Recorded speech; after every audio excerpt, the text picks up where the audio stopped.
ಪ್ರಖ್ಯಾತ ಬೆಂಗಳೂರು ಕರಗ ಶಕ್ತ್ಯೋತ್ಸವಕ್ಕೆ ದಿನಾಂಕ ಫಿಕ್ಸ್ ಆಗಿದೆ. ಹಾಗಾದ್ರೆ ಕರಗ ಶಕ್ತ್ಯೋತ್ಸವ ಯಾವಾಗ ನಡೆಯುತ್ತೆ ಅನ್ನೋದನ್ನ ನೋಡ್ತಾ ಹೋಗೋದಾದ್ರೆ ಏಪ್ರಿಲ್ 12ರ ಚೈತ್ರ ಪೌರ್ಣಮಿಯಂದು ಕರಗ ಶಕ್ತ್ಯೋತ್ಸವ ಮಾಡಲಾಗುತ್ತೆ. ಏಪ್ರಿಲ್ 4ರಿಂದ 14ರವರೆಗೆ ಬೆಂಗಳೂರಿನಲ್ಲಿ ಕರಗ ಮಹೋತ್ಸವ ಆಚರಣೆ ಮಾಡಲಾಗುತ್ತೆ. 11 ದಿನಗಳ ಕಾಲ ಕರಗ ಶಕ್ತ್ಯೋತ್ಸವ ನಡೆಯಲಿದೆ. ಇನ್ನು ಈ ಬಾರಿಯೂ ಪೂಜಾರಿ ಜ್ಞಾನೇಂದ್ರ ಕರಗ ಹೊರಲಿದ್ದಾರೆ. ಧರ್ಮರಾಯಸ್ವಾಮಿ ದೇವಾಲಯದ ಸಮಿತಿ ಸಭೆ ಈ ರೀತಿಯಾಗಿ ನಿರ್ಧಾರವನ್ನ ಮಾಡಿದೆ. ಪ್ರಖ್ಯಾತ ಬೆಂಗಳೂರು ಕರಗ ಶಕ್ತ್ಯೋತ್ಸವಕ್ಕೆ ದಿನಾಂಕ ಫಿಕ್ಸ್ ಆಗಿದೆ. ಇವತ್ತು 21ನೇ ಸಭೆ ಕರೆದ್ರಿ. ಸಭೆ ವಿಷಯ ಏನಿಲ್ಲ ನೋಡಿ, ವಿಶ್ವವಿಖ್ಯಾತ ಬೆಂಗಳೂರು ಕರಗ ಹತ್ರ ಬರ್ತಾ ಇದೆ. ರೋಡ್ಗಳೆಲ್ಲ ಕಂಪ್ಲೀಟ್ ಡ್ಯಾಮೇಜ್ ಆಗಿದೆ. ಮತ್ತೆ ತೇರ್ದು ಚಿಕ್ಕ ತೇರ್ದು ಒಂದು ಚಕ್ರ ಹಾಳಾಗಿದೆ. ಚಿಕ್ಕ ತೇರು ಮಾಡಿಸ್ಕೊಡ್ಬೇಕು. ಇದನ್ನ ರೆಗ್ಯುಲೇಷನ್ ಪಾಸ್ ಮಾಡಿದಿರಿ. ಇದಕ್ಕೆ ದಾನಿಗಳು ಯಾರು ಬೇಕಾದ್ರೂ ಚಿಕ್ಕ ತೇರು ಮಾಡಿಸೋದು ಮುಂದೆ ಬರ್ಬೋದು. ಮತ್ತೆ ಒಂದು ಸಬ್ಜೆಕ್ಟ್ ಚಿಕ್ಕ ತೇರ್ದು, ಮತ್ತೆ ಎರಡನೇ ಸಬ್ಜೆಕ್ಟ್ ಏನ್ ತಗೊಂಡಿದ್ದೀರಿ ಅಂದ್ರೆ ಗರುಡಗಂಬ ಹಾಳಾಗಿದೆ. ಗರುಡಗಂಬಕ್ಕೆ ರೆಡಿ ಮಾಡಿಸ್ಕೊಡಕ್ಕೆ ದಾನಿಗಳೊಬ್ರು ರೆಡಿ ಆಗಿದ್ದಾರೆ. ಗರುಡಗಂಬ ರೆಡಿ ಮಾಡಬೇಕು ಕರಗದೊಳಗಡೆ. ಮೂರನೇ ಸಬ್ಜೆಕ್ಟ್ ಏನ್ ಮಾತಾಡಿದೀರಿ ಅಂದ್ರೆ ಕರಗ ಹತ್ರ ಬರ್ತಾ ಇದೆ. ಇದು ಆಲ್ರೆಡಿ ಒಂದ್ಸಲ ಮಾತಾಡಿದಿರಿ.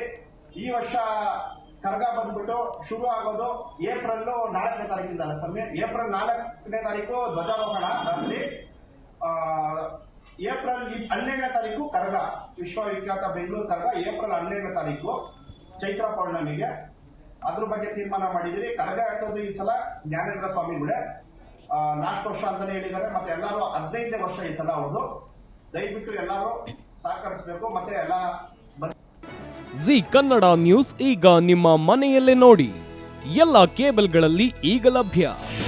ನಿಮ್ಮ ನೆಚ್ಚಿನ ಜಿ ಕನ್ನಡ ನ್ಯೂಸ್ ಈಗ ಸನ್ ಡೈರೆಕ್ಟ್ ನಲ್ಲಿ number 292, Tata play number 1664, Jio TV number 1334, NXT digital number 30, in cable number 30, city networks 51, U digital number 162, GTPL number 17, Rockline telecommunications number 42, Shri Basaveshwara cable number 168, rural cable network 60, Vinayaka digital 57, Abhishek cable 821, city channel 53, Siddeshwara cable network 57, V4 digital Infotech 628, Surya digital networks 53, Gajanan digital number 836, Malnad infotech private limited number